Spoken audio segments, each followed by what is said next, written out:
Welcome back to Breaking Strings. We've got Ben Beirs on the show again. He's a Berlin-based professional classical guitarist and yoga practitioner.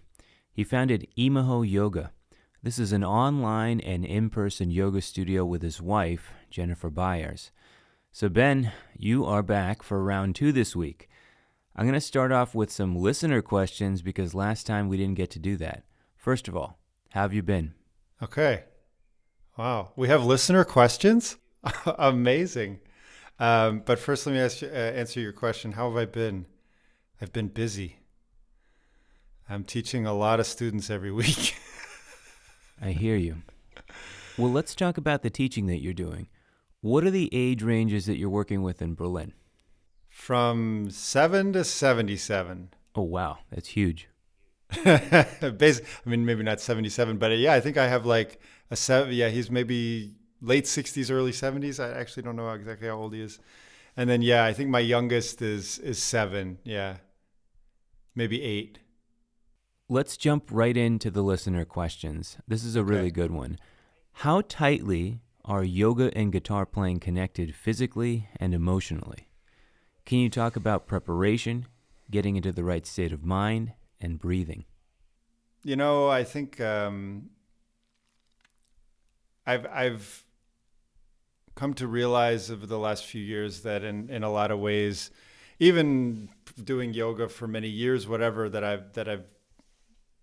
even when I was doing yoga, even when I did a yoga teacher training, even when I was teaching yoga, or even when I was playing guitar, even doing concerts, like I have been disconnected from my body very often. And the way I used to play the guitar was so, it worked. I can't complain. I was expressing myself, and it was just something was moving through me. And but I've learned so much about, how to really take care of my body and my breathing. I love that they mentioned the breathing too. So how closely connected is yoga and guitar playing? Also I think I almost constantly have to mention, it depends on what kind of yoga you're doing as well. You can get sucked into a lot of it's basically calisthenics / aerobics. It's very trendy. Yoga is a multi-billion-dollar business nowadays, and I got pulled into that too. And yoga is not at all about I gotta get my sweat on and I don't know, do a million these things called chaturangas, which kind of like are the yoga push-up. And it just devolves into this fitness thing, and in fact, as a musician, especially, I think you have to be careful with that stuff because it's a lot on the wrists. So it depends really on what kind of yoga you're doing, and I really think that I've been getting really into Iyengar yoga. I think I mentioned it already. It's really. I actually started to do another teacher training in Iyengar yoga, and then it's so rigorous that I was like, oh my God, I'm actually going to have to completely switch careers, and I don't think I can do that right now. And I don't want to. I want to stay in music. But it really, I kind of stopped teaching yoga recently just because I was like, you know what? I'm learning so much about my body from this style of yoga.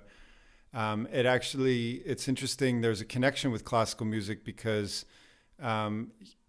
Iyengar was not well known in the West until one of the ways that he became famous was through Yehudi Menuhin, the famous. Sure. I've mentioned him, I believe, on the podcast. Sure. Yeah, and so Iyengar became his yoga teacher, and really. From what I understand, healed Menuhin's burnout because he was burning out at the time. He had a very illustrious career and all that, and he was really, I think he was up against the wall, and meeting Iyengar changed that for him. And that's, I think even to this day, there's Yehudi Menuhin schools, and in these schools there's always yoga that's taught. So this style of yoga for me is absolutely the best. And I would say, you don't have to necessarily do yoga to play a musical instrument, obviously. Some people would say playing a musical instrument is yoga. But, if your instrument is out of tune, you need to tune it up, And actually, it's so funny that this reminded me just what I mentioned about tuning the instrument. This yoga teacher, it's basically my teacher's teacher from India. He gives musical examples all the time. And one of the examples he gives is tuning. And he talks about, there's a few things he mentions actually. One is, the best musician in the world, the most amazing performer in the world, they don't make their own instrument. That instrument is given to them, and they take care of it. And you can see, you can tell a lot of times how accomplished a musician is by how well they take care of their instrument. You can just see how they take it out of the case, how they hold it in their hands. You can tell, oh, this person really has a lot of respect for their instrument. They're probably very accomplished. And so he relates that to how we treat ourselves, but we only have one instrument for our whole life. So we have to be careful. But at the same time, we can learn how to really take care of our instrument in a better way, so to speak. And I think that's what this question is about. So I'm totally going in a really roundabout way to say, you don't have to do yoga. You don't have to meditate in order to be an amazing musician. And in a lot of ways, just letting the music flow through you is the yoga. It is the meditation. However, these practices I've found very, very helpful. I think my whole journey, I never really thought of myself as like a yoga teacher per se. It's something I ended up doing, and it's something that I got into. But I've always just thought of myself as since I committed to becoming a musician, when I was a teenager, I've always thought of myself as a musician. And the yoga has always been just a part of my search to kind of, I don't know,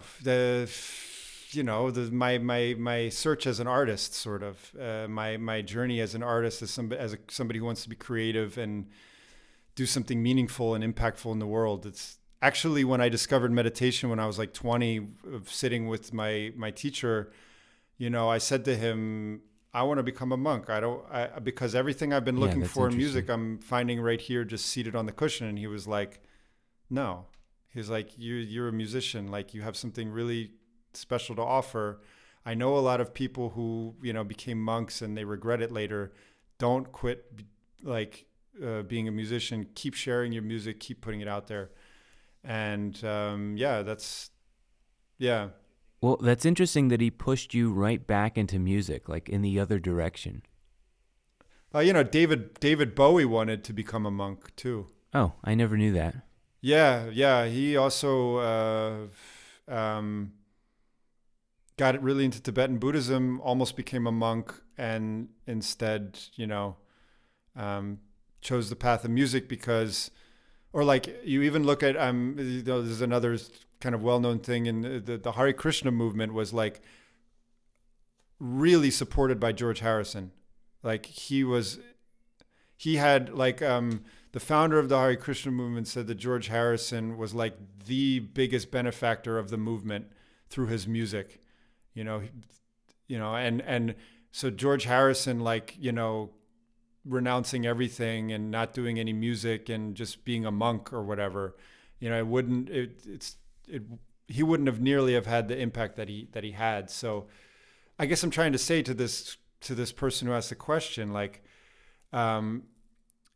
yes, I think yoga can be really helpful, but I don't think it shouldn't be like one thing or the other. And you don't have to quit playing music in order to do yoga. My perspective now is I've been in two different scenes. I've been in the classical music scene, and then I've been in the yoga scene. And at the end of the day, at first I thought they were super different. At the end of the day, it's just people, it's human beings, and really trying to do something meaningful in life. And if you can combine the two, great. If yoga supports you in your creativity, or to be more energized, or feel better in your body, or be more in touch with yourself, then by all means go for it. But music can do the same. I have to tell you that the few times that I have gone to a yoga practitioner and I've done a yoga session, that it was the most mindful sort of exercise that I've ever encountered. Because, when I would run for, something like 6 miles, 10 miles, I don't do anything much longer than that. I would usually listen to music, or I would listen to an audiobook as I'm doing that, and I would just enjoy the nature that's around me. And if it's a cityscape, then I still enjoy my surroundings. And that's kind of what I'm doing when I'm running. And when I'm lifting weights, it's the same thing. I'm listening to music, or finishing an audiobook, perhaps listening to a podcast. But whatever I'm doing, I'm learning about something else as I'm doing it. But when I've done those yoga sessions, I really loved it. It was a unique experience because I actually don't like exercising with a lot of people around me. I'd prefer to exercise with no people around me. But this was a group every time that I went. And it was like really an interesting experience because I was just so deeply involved with what was going on that there were no external thoughts about anything that was going on in my life that seeped into that session. It was just getting better at those moves, but at the same time, I was like really, really connected with my body, feeling how difficult everything was. I haven't experienced that with any other forms of training, any other modalities of trainings. I've always found that to be really special. I guess the question that I have is, do you have any specific mindfulness techniques that you use before performing that have come from yoga, since you've been in it since 20 years old?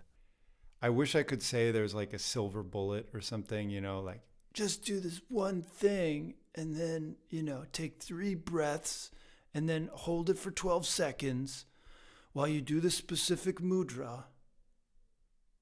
Twist 73 degrees for 5, Right. Well, I know that it's a very complicated question, and I'm not looking for only one technique that I could maybe make into a soundbite or something. Let me clarify with some experiences from my own past.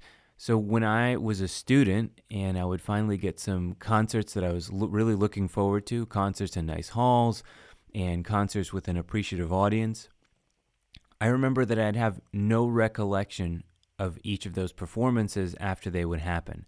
And this is because I spent the whole time on stage worried about whether or not I would have a memory slip. I would worry about the difficult technical aspects of the pieces. And I would always worry if the audience was liking what I was doing. How is the audience responding? This was not very good for the musical side and the expressive side of the performances.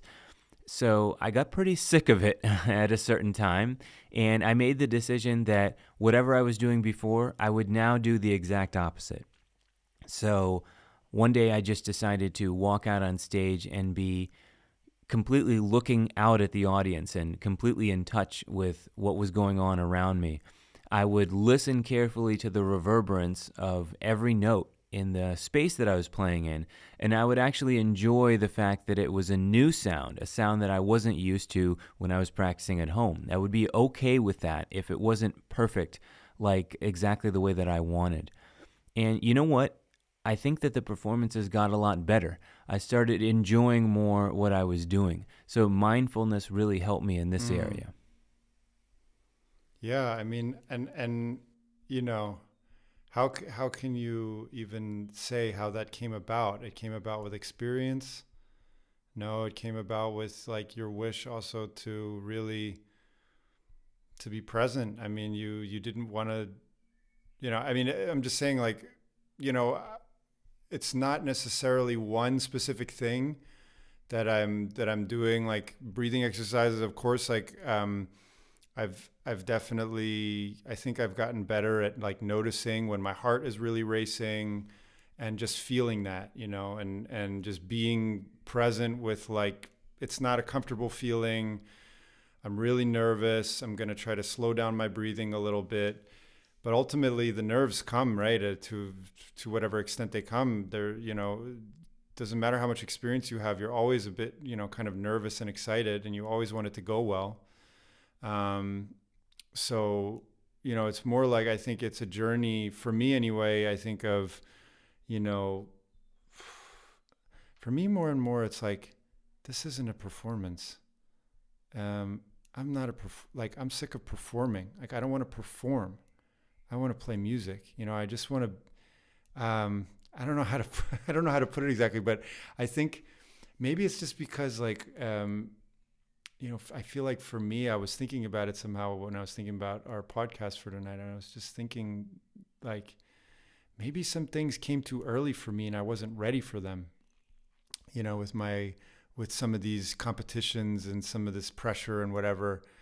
And, I just went into this really weird bubble, kind of like you were saying, like you just kind of almost blank out. You're just so like, I can tell you like one competition that I won, like the competitions that I would win, I thought I would lose. The ones that I would lose, I thought I would, the opposite would happen or whatever. Like I remember once I won this competition and apparently there was like a really loud noise outside that was like very distracting. I did not hear it at all. Like I was just completely in this other world. And, by sheer adrenaline and God knows what else, I kind of, stuff was happening. And now when I look back at it, I'm 38, I'm turning 39 in 15 days. And, I'm like, wow, how did that, I have no idea. I honestly have no idea. It's kind of a miracle.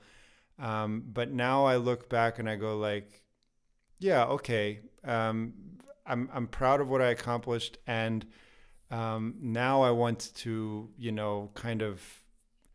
I want to get away from that, this like performance. And I want to, yeah, like you said, be present and, play the music and really enjoy as I'm playing it. And, now I'm doing, some chamber music and just enjoying playing with the musicians and just listening to the music and just having a nice experience. My whole life doesn't depend on whether I play the piece perfectly anymore, and I can just, do my best to let the music come through me.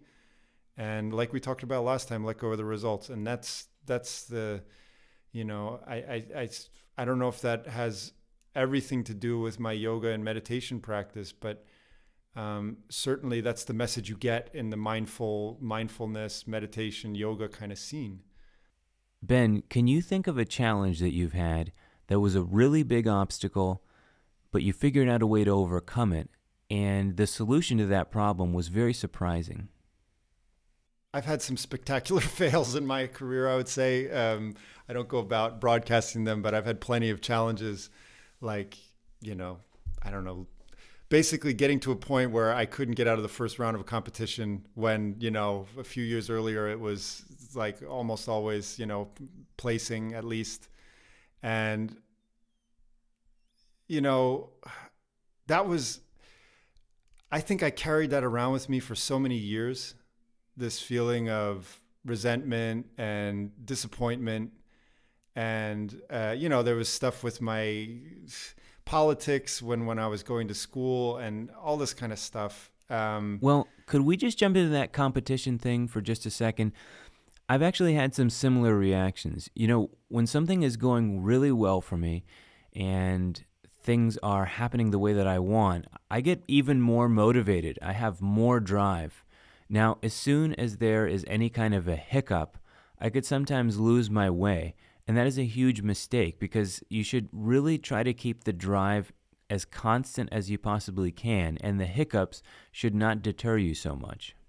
I got you here. I got my answer for you. You know, it's so having had these experiences like you mentioned, where you know you just want to do well and succeed, and it doesn't go the way you want, and it's called perfectionism. You know, and I was like a complete victim of my own perfectionism, which really also underneath it is I'm not enough. You know, I'm not good enough unless I fill in the blank. I'm not good enough unless I win this, unless I do this competition, unless I get into this music school, unless I get this job, unless I blah, blah, blah, blah, blah, blah, blah. And it's like almost never ending. And it definitely played a big role in my life, perfectionism. And I like I said, for many years, I just was looking basically in the rearview mirror going, my life was so great then, and then this happened, and then, you know, then my life was ruined or whatever, or like, you know, my career was ruined, or I could have, woulda, shoulda, a lot of that. And what I would say is so unexpected and nice is that I've transitioned out of that more and more, of that mindset, and I'm leaving that behind. Not that I can't leave what happened, my past behind. I can't leave the mistakes I made, or, you know, whatever happened to me, my victories and my failures. All of that is part of my past. But the way I react to it, the story I tell myself about it has shifted. You know what I really like? I could recommend a book, Atomic Habits. You've probably heard of it. You probably read it. 1% better every day. I freaking love that. If you just get 1% better every day, at the end of the year, you're like 37 times better than you were because of compounding interest. And that really helps me sometimes when I'm like, I didn't get enough done today. This is not enough. When I just start to hear that not enough mantra going again and again and again in my head, I can go like, all right, I didn't get this done today, but maybe tomorrow I can do the next little step. And, 1% better every day. I'm just going to keep showing up. And who knows, in 5 years, like that, this little trajectory shift, this 1%, the example he gives, and then I'm going to stop talking because I've been rambling a long time. The example he gives is you just change the plane, like if a plane is in San Francisco or something, San Francisco flying to New York, and you just change like 2 degrees, the nose on the ground, something like that, maybe 3 degrees. God, I hope I'm not screwing this up. Yeah, a few degrees, which is like only a few feet on the ground. Over the course of thousands of miles, the plane will end up in like Washington, D.C. instead of New York, just from this tiny little shift, this kind of tiny little course change at the beginning. So if every day you just go 1% in this direction that you want to be moving in, it's barely noticeable.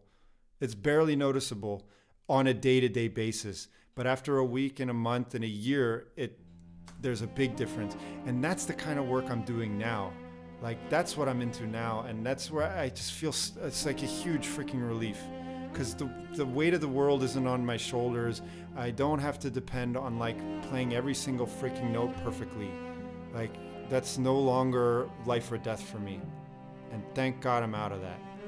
Ben, it's awesome to have you. I really appreciate your time, and I know you're very busy.